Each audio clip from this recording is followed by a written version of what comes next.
फिर पढ़ेंगे आज नेफिल-लैजेटिक सीरीज, है ना। तो नेफिल-लैजेटिक सीरीज क्या है, रखा parameter inter electronic repulsion parameter, जिसको बी से रिप्रेजेंट करते हैं। किसी फ्री मेटल आयन में जो डी ऑर्बिटल होगा 5, उसमें जो इलेक्ट्रॉन होते हैं, वो इलेक्ट्रॉन एक इलेक्ट्रॉन यहाँ, एक यहाँ, एक यहाँ, इस प्रकार से है। तो इनके बीच में रिपल्सन अधिक होगा।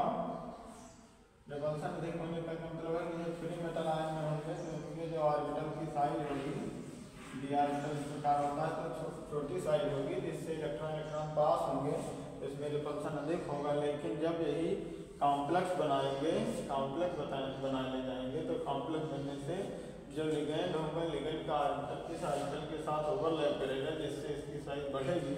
और साइज बढ़ेगी तो जब कम स्थान में अधिक इलेक्ट्रॉन थे तो रिपल्सन अधिक होता था, जबकि ज़्यादा स्थान में कम इलेक्ट्रॉन होंगे तो रिपल्सन कम होगा। तो रिपल्सन पैरामीटर जो आपका पहले B0 था, उसमें कुछ वैल्यू कम कर दी जाएगी, या चिंटू के लिखा गया है। यानी जो फ्री मेटल आयन में जितना रिपल्सन होता था इंटर इलेक्ट्रॉनिक रिपल्सन पैरामीटर, उससे अब कॉम्प्लेक्स वाले में कम रिपल्सन होगा। और यदि कई मेटल आयन लिए जाएं और लिगेंड सभी में समान हों, कई मेटल आयन लिए जाएं लेकिन सभी में समान हों, तो जो इंटर इलेक्ट्रॉनिक रिपल्सन पैरामीटर है वो इंक्रीजिंग ऑर्डर या डिक्रीजिंग ऑर्डर में इस प्रकार लिखेंगे।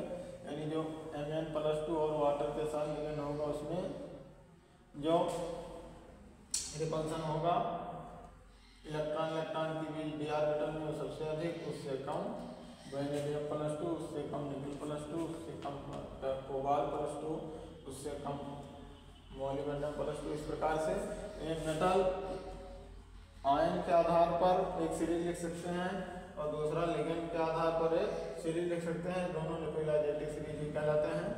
ये मेटल समान हो और अलग अलग डिफरेंट लिगेंड लिए जाएं, उसमें 6 लिगेंड ये लिया जाएगा और 6 लिगेंड ये इसके साथ मैंगनीज और वाटर के साथ कॉम्प्लेक्स बनाया जाए, मैंगनीज और फ्लोरीन के साथ, मैंगनीज और यूरिया के साथ। तो सबसे अधिक रिपल्सन जो होगा वो फ्लोरीन वाले में होगा, उससे कम वाटर में, उससे कम यूरिया, उससे कम अमोनिया, उससे कम इथाइलिन डाइमीन। तो इस प्रकार से एक सीरीज लिगेंड के लिए, एक सीरीज मेटल आयन के लिए इस प्रकार लिख सकेंगे। इसको नेफिल-लैजेटिक सीरीज कहते हैं।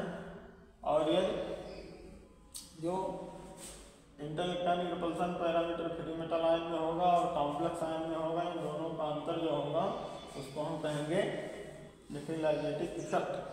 नेफिल-लैजेटिक इफेक्ट का क्या मतलब है कि फ्री मेटल आयन में कम रिपल्सन होगा और कॉम्प्लेक्स में अधिक, कॉम्प्लेक्स में कम रिपल्सन होगा, फ्री मेटल आयन में जो डी ऑर्बिटल है उसमें अधिक रिपल्सन होगा।